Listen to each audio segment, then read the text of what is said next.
Jeremy Baffet had worked at Tesla for nearly 6 years. He wasn't one of the high-profile engineers splashed across tech blogs, nor a senior executive flashing bright smiles at launch events. No, Jeremy was a quiet but crucial force, a senior systems analyst, who made sure the unseen gears of Tesla's sprawling operations stayed humming.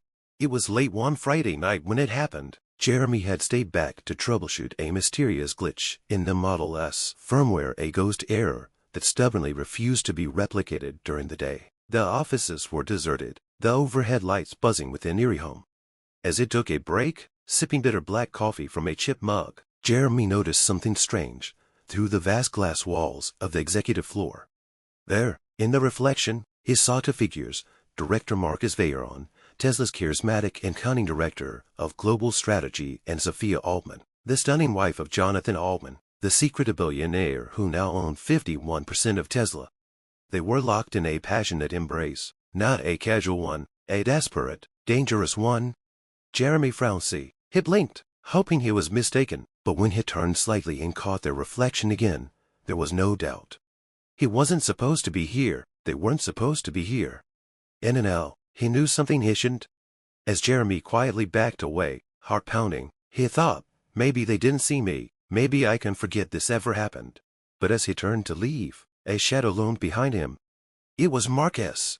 Jeremy, Marcus said in a silky voice that instantly set off alarms in Jeremy's mind. We need to have a conversation. There was no smile on Marcus's face, only cold calculation. The next words Marcus whispered would shatter Jeremy's world. If you breathe a word of what you saw to Jonathan, you're done. I'll personally make sure you're blacklisted from every major tech firm in the country. Jeremy, an honest man who had built his whole life around trust, stood at a crossroads, loyalty to truth, or survival. He stared at the polished floor, where his reflection seemed to split into two shadows. One path led to betrayal of everything he believed in. The other could cost him everything he had built. And Jeremy Baffet was no fool. He knew Marcus Veyron played dirty. But maybe, just maybe, Jeremy could find a way to outplay the master manipulator. Jeremy Baffet barely slept that night. The conversation with Marcus replayed in his mind like a broken record. The director's threat wasn't just corporate posturing. Marcus had power, real power. He was the architect of Tesla's new international deals and had the owner's ear more than almost anyone else, except, ironically, Sophia. By Saturday morning, Jeremy had convinced himself he had choices. Stay silent and live with the guilt. Tell Jonathan Altman and prepare for total career annihilation. Neither Saturday well with him. But there was a third path, one few-a-day walk. Outthink Marcus, outplay him at his own game. The first thing Jeremy needed was proof, something to shield himself. If Marcus tried to destroy him, Jeremy had to be holding a weapon of his own. Late Sunday evening, Jeremy returned to Tesla HQ under the guise of weekend maintenance, a common practice among senior staff, but he wasn't there for firmware updates. He slipped into the server room, heart hammering, palms sweating. Tesla had internal surveillance, of course it did, cameras everywhere, but access to the executive floor footage that was restricted to level 5 clearance, something Jeremy didn't have. Or so Marcus thought. 6 months ago, Jeremy had been quietly recruited to a secret task force to handle a massive cybersecurity breach. For that mission, he was granted a temporary override code, one nobody had ever revoked. Jeremy tapped into the system, found the time stamps from Friday night, and there it was. Marcus and Sophia, tangled in a damning embrace. Jeremy copied the footage onto an encrypted flash drive. He carried on his keychain an unassuming silver rectangle, no bigger than his thumb. He felt a glimmer of hope. But fate wasn't done tightening the screws. As he exited the server room, thinking he was alone, he nearly collided with someone he didn't expect to see, Elena Marchand, Tesla's head of internal security. She wore jeans and a black leather jacket, casual, off-duty, but her sharp green eyes caught everything. Jeremy, she said slowly, what are you doing here?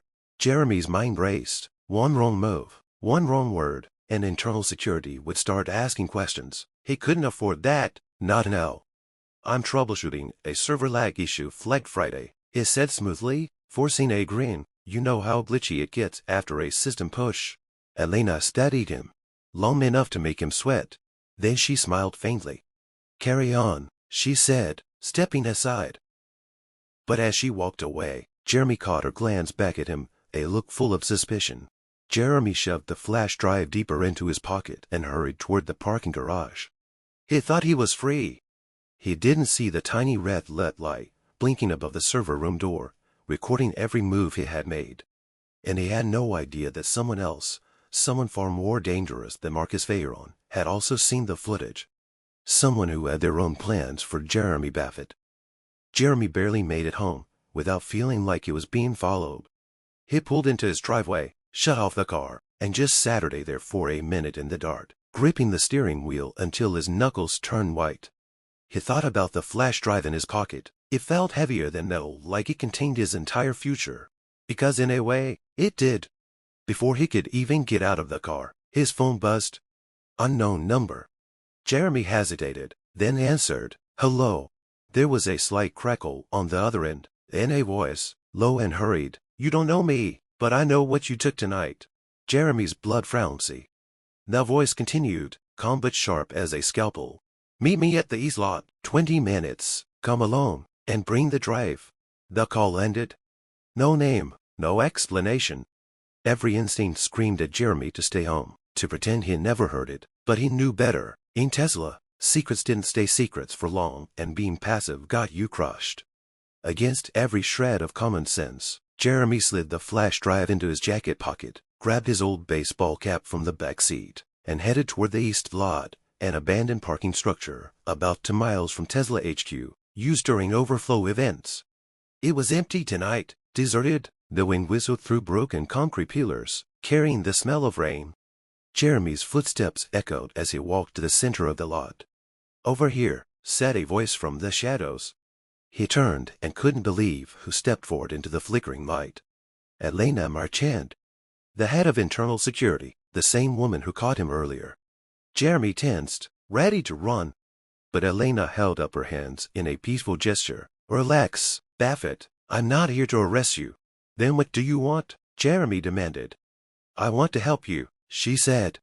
Jeremy laughed, a short, bitter sound. "Help me, after seeing what I took?"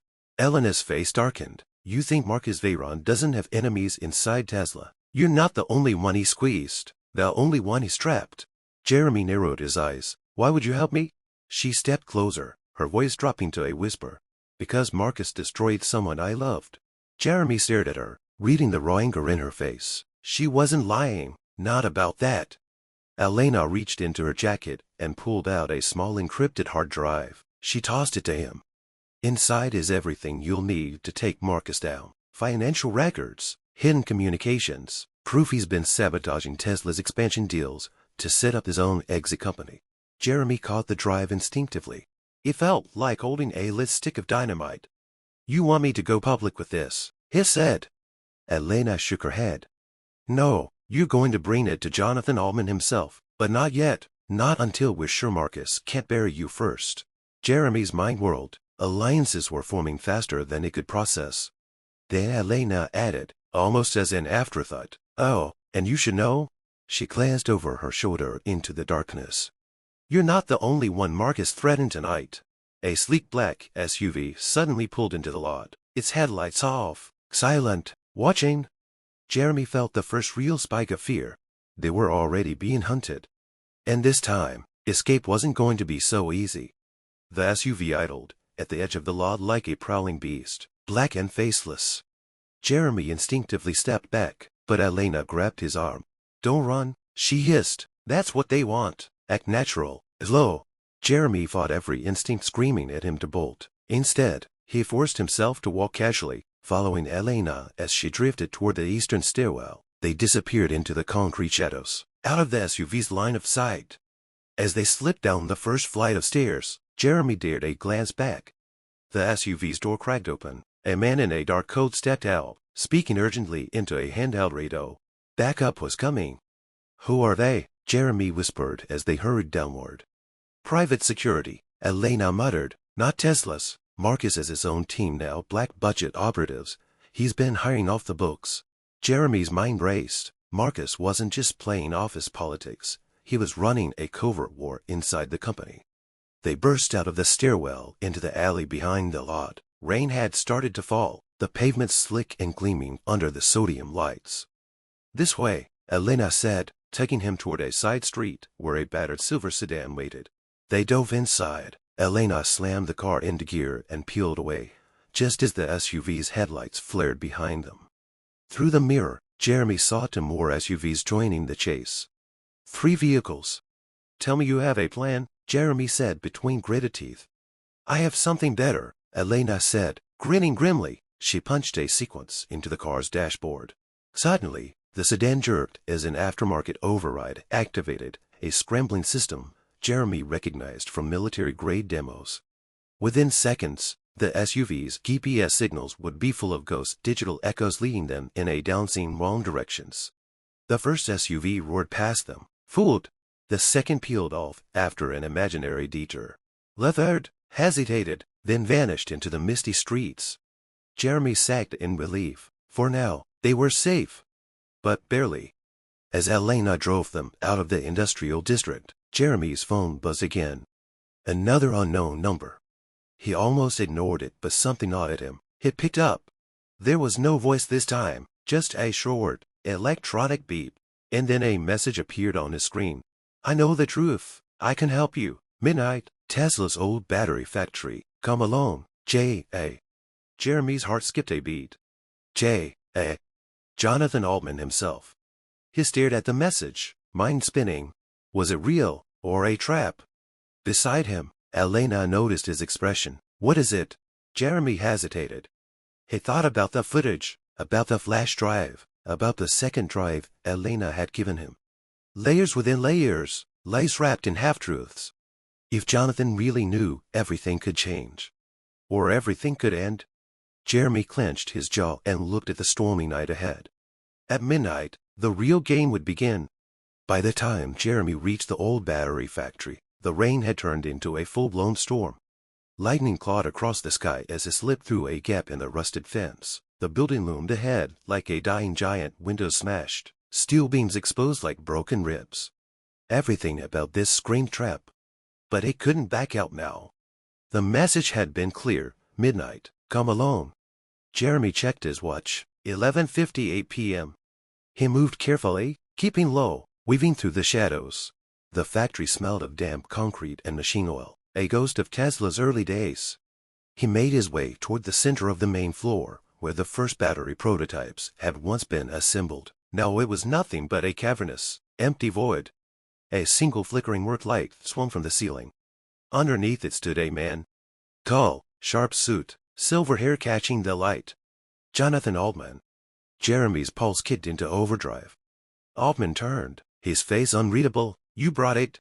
Jeremy held up the encrypted drive Elena had given him. "Depends. Are you really here to help?"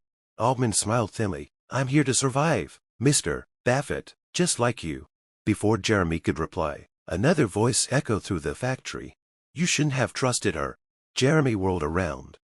Emerging from the shadows was Marcus Veyron himself, flanked by 2 of his private enforcers, tall men in tactical jackets, faces obscured by the hoods. Altman barely flinched. "You're early, Marcus." "You're predictable," Marcus sneered. "I knew you'd sniff out the weak link." Jeremy realized with a sickening jolt the meeting had been leaked. Maybe Elena. No time to sort betrayal from loyalty now. Marcus stepped forward, his voice oily. "Hand over the drives, Jeremy, and maybe I'll let you walk out of here." Jeremy tightened his grip on the drives in his pocket. Altman spoke quietly to Jeremy, without looking at him. "Listen carefully. Marcus thinks he controls the board. He doesn't. Not yet." Jeremy kept his face neutral, but his mind was racing. Was this a play? A bluff? How deep did the rot of Tesla go?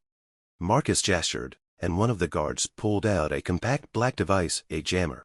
Instantly, Jeremy's phone buzzed dead in his pocket. No backup, no recording, no GPS. "You have 1 minute, Marcus said, his voice dropping. "Then things get messy." Jeremy's options slammed shut. Give up the drives and lose everything. Fight and probably die. Or gamble. He looked at Altman, then at Marcus. And then, slowly, deliberately, Jeremy smiled. "You're right, Marcus," he said. "I did bring the drives." He tossed one into the air. Marcus's eyes locked onto it instinctively. The guards moved forward. And that's when Jeremy ran, not toward the exit, but deeper into the factory. Chaos exploded behind him. Shouts, boots pounding concrete. The drive he tossed hit the ground and shattered, because it wasn't the real one, just an old USB loaded with junk files. The real evidence stayed zipped into a hidden inner pocket of his jacket. Jeremy sprinted into the maze of dead machines, the thunder rolling overhead. Somewhere behind him, Altman was shouting maybe a distraction, maybe something more. Jeremy didn't care. All he knew was he had one chance to make it out alive. And the real war for Tesla was only just beginning. Jeremy's lungs burned as he zigzagged through the wreckage of Tesla's old factory floor over crumpled steel, under dangling chains, anything to stay ahead of Marcus's hunters. The shouts grew fainter behind him. They weren't used to the maze. Jeremy, on the other hand, had studied these blueprints years ago, back when he first joined Tesla, back when he still believed the company stood for something real. He reached a long-forgotten maintenance door, half concealed behind an old robotic arm. Kicking it open, he stumbled into a cramped stairwell that spiraled downward into darkness. No hesitation. He plunged into the blackness, boots slamming against the metal steps, heart hammering. At the bottom, he found what he was hoping for, a heavy blast door, partially open, leading into an underground tunnel, part of Tesla's original Hyperloop prototype tests. Mostly abandoned now. Mostly. Jeremy squeezed through the gap, scraping his jacket, and entered a long, curved passage lit only by faint emergency lights flickering every few meters. The storm outside was barely a whisper here. It felt like being buried alive. Still, it was better than facing Marcus's goons head-on. Jeremy kept moving, one hand brushing the tunnel wall to stay oriented. But a few hundred feet in, he frowned. See? Footsteps.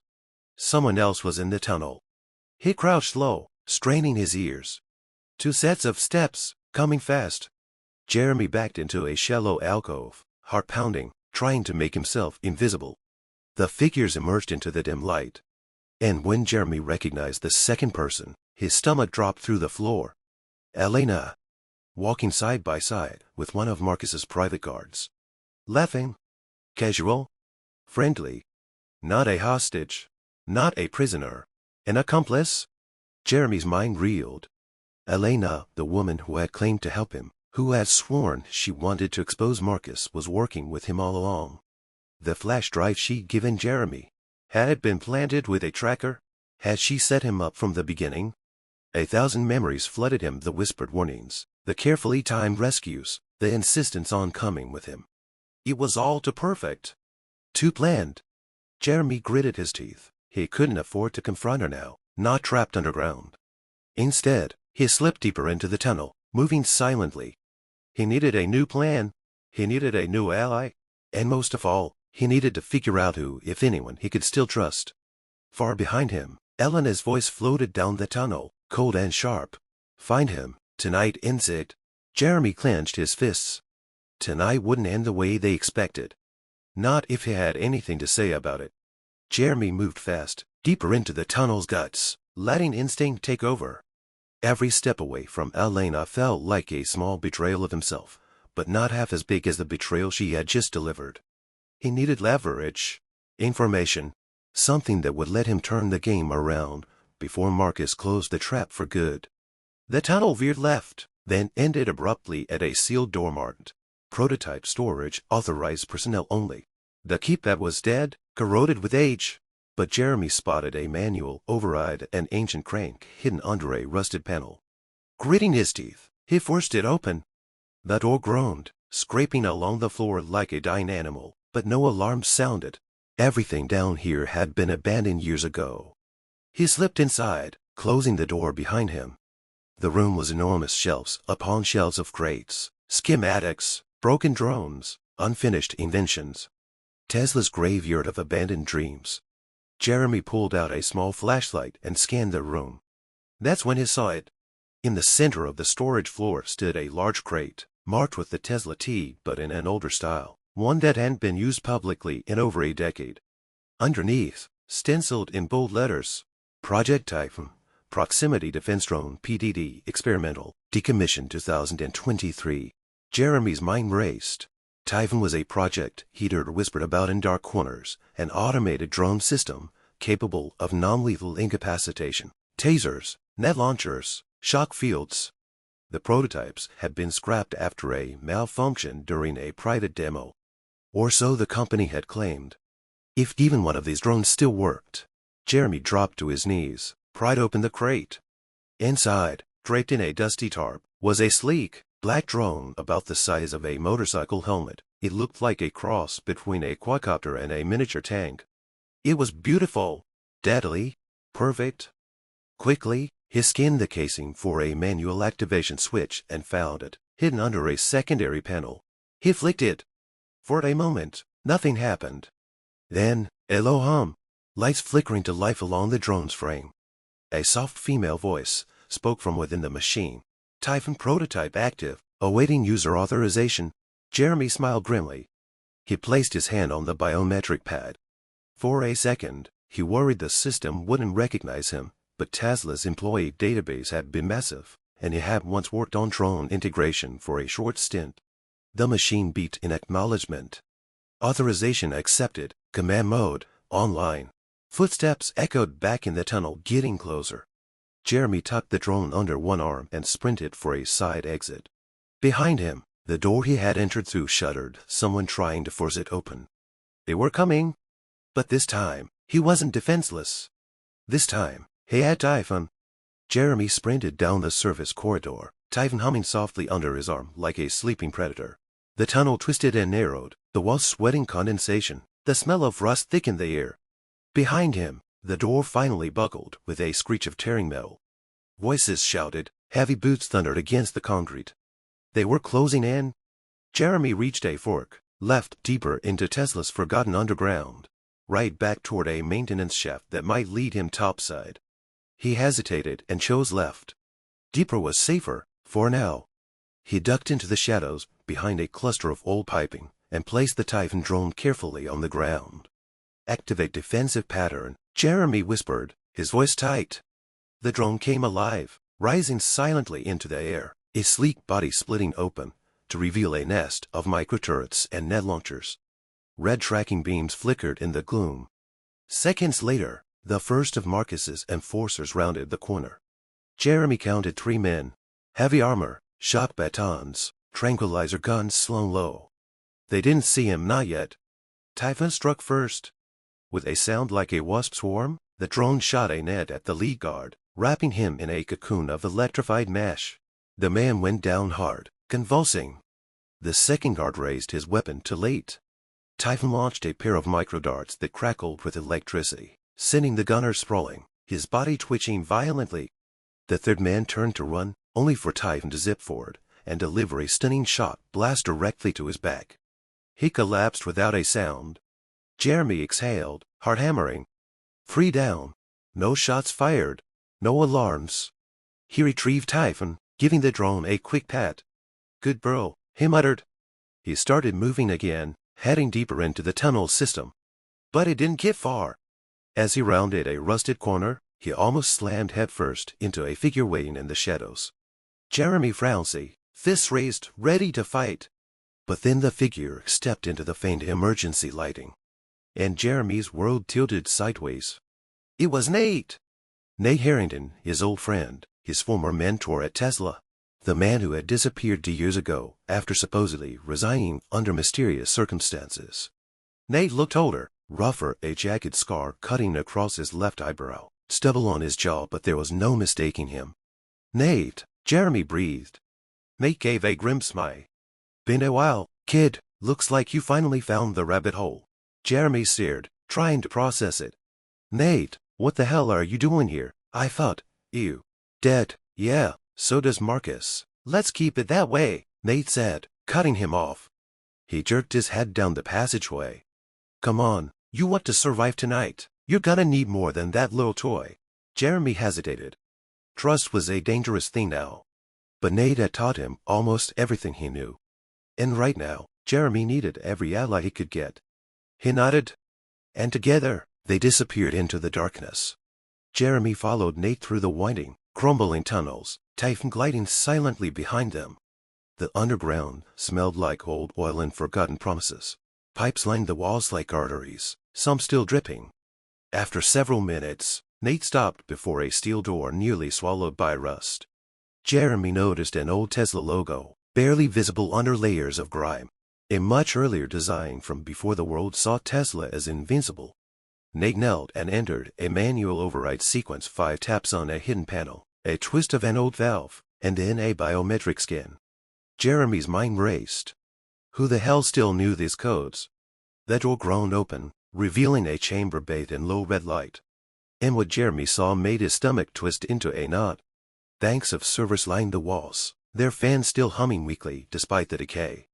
In the center stood a vast glass cylinder, cracked but intact, containing something that looked like an exosuit fused with neural interface nodes. It wasn't a prototype vehicle. It wasn't a weapon. It was a throne built for control. Nate watched Jeremy's reaction carefully. "You're looking at the real heart of Tesla," he said, voice low. Jeremy shook his head. "I don't get it." "What is this?" Nate crossed the room, tapping a console until ancient screens flickered to life. Blueprints appeared, schematics so complex and alien that it took Jeremy a second to realize what he was seeing. Not cars, not energy grids, not rockets. People. Biological networks, brain-machine interfaces, experiments on real human subjects, tying their neural systems directly into Tesla's control platforms. Project name: Erebus Initiative. Jeremy's stomach churned. This wasn't innovation. This was domination. Control of not just machines, but minds. They started it years ago, Nate said grimly. Owner didn't even know. It was Marcus. He sold the board on the idea after the AI boom started slipping. If they couldn't outbuild the world, they'd outthink it. Omit. Literally. Jeremy stared at the throne. "It's incomplete," he said. Nate nodded. "Yeah, the final piece is missing. Neural map key. Only one person knows where it is." Jeremy already knew the answer. Marcus. Nate smiled grimly. Bingo. A chill swept over Jeremy. Marcus hadn't just fallen for the owner's wife. He had ambitions, so much larger ambitions, that could enslave every major thinker Tesla could touch. The affair was just a lever. The real game was power. Jeremy looked at Nate. "Why are you showing me this?" Nate's face hardened. "Because you still believe in telling the truth," he said. "And we're going to need someone who hasn't sold their soul yet if we're going to bring Marcus down." Jeremy's hands clenched into fists. He thought he had been fighting for his job, his honor. Now he realized he was fighting for everything. Behind him, Typhon beat softly. Motion detected. Incoming. They weren't alone anymore. The alarms blared. In the distance, heavy boots echoed down the tunnels, getting closer. Jeremy turned to Nate. "We can't fight all of them." Nate nodded grimly. "Then we don't. We outthink them." He sprinted to one of the server racks and started typing furiously. Old systems, vulnerable ones, a backdoor Marcus never thought anyone would find. Nate was going to crash Tesla's private security network for just a few minutes, long enough to buy the man escape window. Jeremy, meanwhile, armed Typhon with everything it had: shock nets, flash bombs, magnetic pulse grenades. The first wave hit hard. 2 Tesla strike teams, clad in tactical armor, burst into the chamber from opposite sides. Jeremy ducked behind a pillar as gunfire sparked against the walls. Typhon launched its traps. A flash grenade detonated with a searing white light, blinding half the attackers, while magnetic pulses tore weapons from their hands, sending rifles clattering to the floor. Jeremy surged forward, using the confusion, tackling one of the disoriented guards and disarming him in a brutal, practiced move. He heard Nate shout, "Almost there. I need 30 more seconds." Jeremy gritted his teeth. Another guard charged, swinging a stun baton. Jeremy ducked, drove his shoulder into the man's gut, and flipped him over his back. But there were too many. For every one Jeremy downed, 2 more took his place. Typhon were desperately zipping between targets, stunning, blocking, buying precious seconds. Finally, Ned slammed his fist on the console. "Done," he roared. All around, the enemy's helmets flickered, their HUDs going dark, their comms fried, their targeting systems jammed. Confusion rippled through their ranks. Jeremy grabbed Nate's arm. "Move!" They sprinted for a hidden maintenance shaft Nate had uncovered earlier, prying it open just as bullets riddled the air around them. Jeremy shoved Typhon through first. Then Nate, then slid in himself just as the chamber behind them exploded in chaos. The narrow shaft was a brutal climb, barely wide enough for their shoulders, but it led them up and away from the chaos. Up toward the old executive floors. As they climbed, Jeremy's mind raced. Marcus thought he had it all: control over Tesla, control over the owner's wife, and soon, control over everything with a rebus initiative. But now, Jeremy had something Marcus didn't know existed. Proof. Proof of the mind control project. Proof of Marcus's treachery. If he could reach the owner before Marcus caught him, if he could expose the truth, he could stop everything. But as they reached the upper levels and kicked open a hatch into a deserted executive wing, Jeremy realized something terrifying. Marcus wasn't just prepared for betrayal. He had planned for it.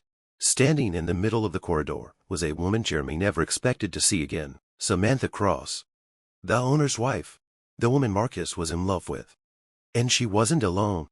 She held a gun, and she was pointing it straight at Jeremy's heart. Her voice was cold. "You should have stayed in your place, Jeremy." The gun was steady in Samantha Cross's hand, its barrel aimed directly at Jeremy's chest. Jeremy's heart raced, his mind spun. She's the one who betrayed me. She's the one who helped Marcus manipulate Tesla. She's the one pulling the strings behind the curtain. But as he stood there, staring into her eyes, he realized one crucial thing. She wasn't the monster. At least not the only one. "Samantha," Jeremy said, his voice hoarse but calm. "This isn't you." Her expression didn't waver. "Don't make this harder than it needs to be, Jeremy." Jeremy's pulse thundered in his ears. His mind flashed back to every conversation he'd had with her. The way she had spoken so passionately about changing the world. The way she had promised to help him, to expose the truth. The way she had lied. "Why, Samantha," Jeremy asked, his voice almost a whisper, "why are you doing this? You know what Marcus is really after." Samantha's eyes flickered. For a brief moment, a flash of guilt crossed her face. But it vanished, as quickly as it had appeared. "You don't understand," she said, her voice tight with emotion. "I had to do this. I had no choice." Jeremy's mind was racing. Had no choice. A cold realization hit him, and his stomach twisted. The rebus initiative. You knew about it from the beginning. This isn't just about power, is it? It's about control. About controlling everyone, even you. Samantha flinched, but her grip on the gun didn't waver. "Marcus has a vision, Jeremy," she said, her voice trembling. "A world where no one can ever hurt us again, where we control everything and everyone. There's no going back." Jeremy shook his head slowly. "You're wrong. You don't need to control people. You need to let them choose their own futures." She was silent for a moment, her eyes darkening. Then she took a step forward, the barrel of the gun still steady. "But it's too late for that now," she said softly. "Marcus is too far gone. He has already taken steps to ensure that no one can stop him. If I let you live, you ruin everything. You ruin us all." Jeremy looked at her, searching for the person he had once trusted, the person who had promised to help him expose the truth. "I'm not going to hurt you, Samantha," he said quietly, "but I will stop Marcus, whatever it takes." She hesitated. For a split second, something flickered in her eyes. The walls around her seemed to crack, just for a moment. But then, she raised the gun again. Before she could pull the trigger, a voice rang out from the shadows. "That's enough." Jeremy whipped around. Nate stood at the end of the hallway, holding something small but deadly in his hand, an EMP grenade. "Step away from him," Nate commanded, his voice calm but firm. Samantha's eyes darted between Jeremy and Nate, panic creeping into her expression. "Ew." Nate tossed the grenade. There was a flash of light, and the gun dropped from Samantha's hand, rendered useless by the powerful electromagnetic pulse. Jeremy didn't waste a second. He lunged forward, knocking Samantha back just as she tried to grab for another weapon. "You're done, Samantha," Jeremy said, panting. "All of this, it's over." Samantha's face crumbled with anger, and for the first time, she looked like a woman who had been broken by the system she helped create. "Marcus will destroy you," she spat, "and he'll destroy everything you've ever cared about." Jeremy grabbed her arm, forcing her to look at him. "Not if I stop him first." Nate stepped forward, his face hardening. "We've got the proof now. We expose everything Marcus has done. This stops today." Samantha's eyes were wild, her breath coming in short gasps. She struggled in Jeremy's grip, but deep down, she knew she'd already lost. Jeremy turned to Nate. "Let's finish this." Together, they marched toward the elevator at the end of the hall. The last stage of their journey, straight to the owner's office. To the truth. To the final confrontation. The doors to the elevator opened with a soft ding, revealing a towering glass-walled office. At the far end, the owner stood behind his desk, a somber look on his face. Marcus was there too, but he stood by the window, his back to them. Marcus turned slowly, sensing their arrival. "So, you've made it this far," he said with a smirk. "I knew you were resilient, Jeremy, but you're too late. The plan is already in motion." The owner's face was unreadable, his eyes flicking from Marcus to Jeremy and Nate. "This ends now, Marcus," Jeremy said, his voice firm. "It's time for the truth to come out." Marcus chuckled, but there was no warmth in it. "The truth? You think you can expose me now, after everything I've done?" "You've gone too far," Nate said. "The Erebus initiative, the mind control, you've crossed a line you can never come back from." For a moment, Marcus stood silent, his eyes narrowing. Then, with a dark glint in his eye, he spoke. "You're a fool, Nate. You always were." And just like that, the last thread of control snapped. The owner took a step forward, his voice cutting through the tension. "Enough," he said coldly. "I've been listening to you both. The truth is out." He turned to Marcus, his eyes steely. "You're done?" Marcus's face twisted with rage. "You can't stop me." But the owner was already moving, pulling out a device that would seal Marcus's fate, evidence of his manipulations, the real scope of the Erebus initiative, everything that had been hidden. And with that, the final piece of the puzzle fell into place. Marcus was arrested, his empire crumbled. Samantha, broken but freed from his grip, faced the consequences of her actions. Jeremy stood in the aftermath, looking at the wreckage of everything he had once thought he understood. But for the first time in a long time, he knew one thing. The truth had won.